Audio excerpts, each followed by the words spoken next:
Bismillahirrahmanirrahim. Assalamualaikum warahmatullahi wabarakatuh. Alhamdulillahirabbil alamin. Allahumma shalli ala sayyidina Muhammad wa ala alihi sayyidina Muhammad. Bismillahirrahmanirrahim. Wa qala ya baniya la tadkhulu min babin wahid wadkhulu min abwabin mutafarriqah wa ma ughni ankum minallahi min syai' inil hukmu illa lillah alaihi tawakkaltu wa alaihi falyatawakkalul mutawakkilun. Sobat semuanya, di saat Nabi Yakub alaihissalam akan melepaskan anak-anaknya, dan di saat itu mereka,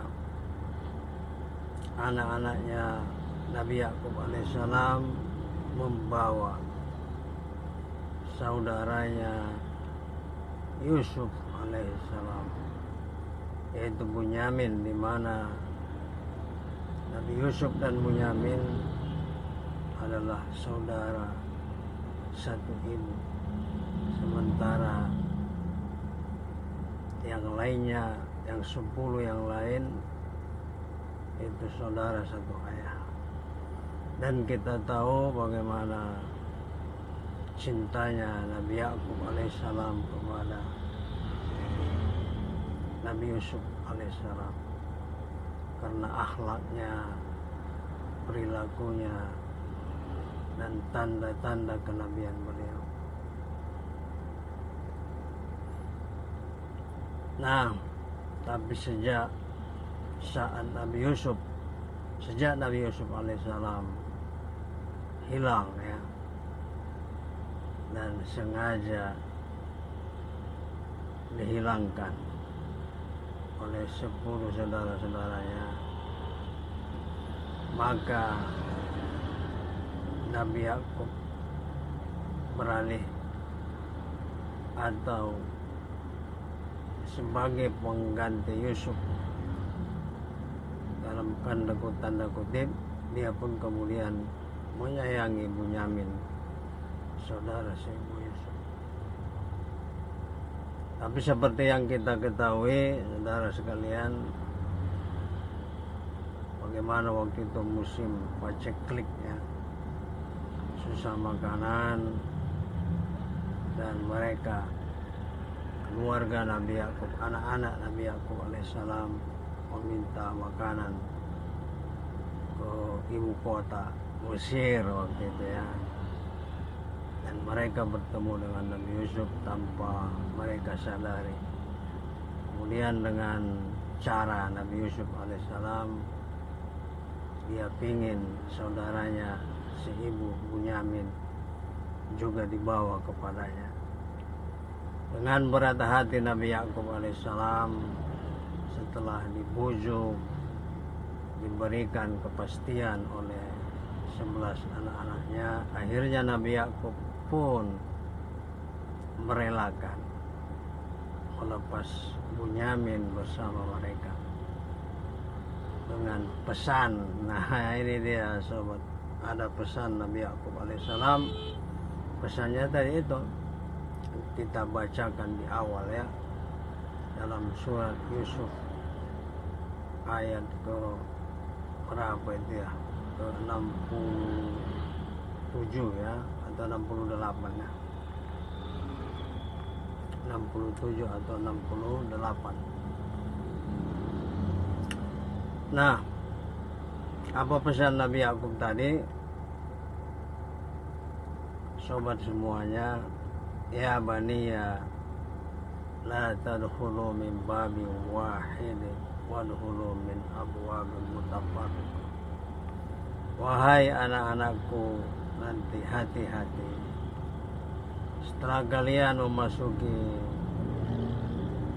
kerajaan, gerbang kerajaan Mesir, jangan kalian memasuki lewat satu pintu, tapi masuklah dari pintu gerbang yang berlainan.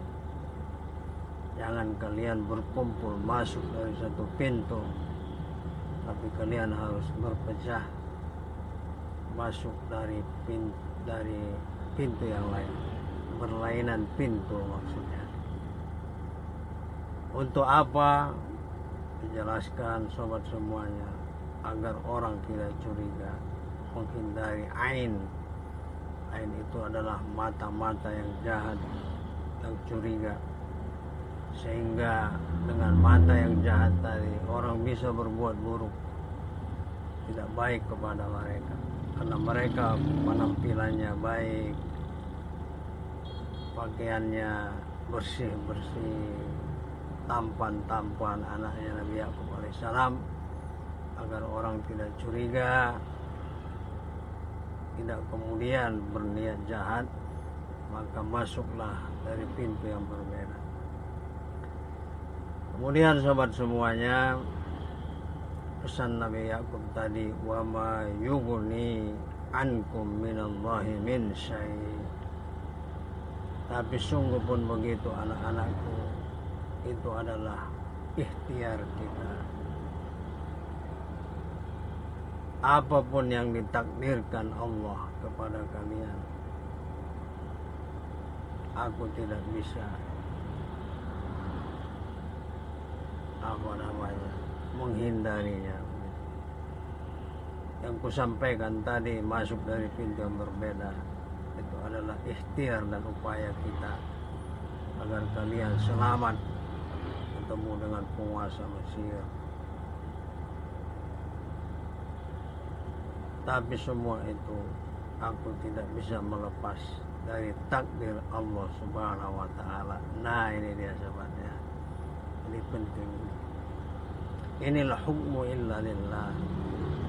Ketentuan itu, kepastian hanyalah di tangan Allah Subhanahu wa Ta'ala. Alaihi tawakkaltu wa alaihi falyatawakkalul mutawakkilun. Aku tawakal, aku serahkan semuanya kepada keputusan Allah. Dan memang sebaiknya kepada Allah lah tempat berserah diri bagi orang-orang yang mau berserah diri. Saya ingin menyampaikan sobat semuanya, saya tidak meneruskan kisah, dan saya tidak ingin mengisahkan kisah Nabi Yusuf dalam kesempatan ini. Tapi yang ingin saya sampaikan adalah bahwa ayat ini memberikan pesan kepada kita. Ya, kita hidup ini harus punya strategi, punya upaya mengatasi sesuatu, menghadapi sesuatu, menghindari kemungkinan-kemungkinan yang buruk.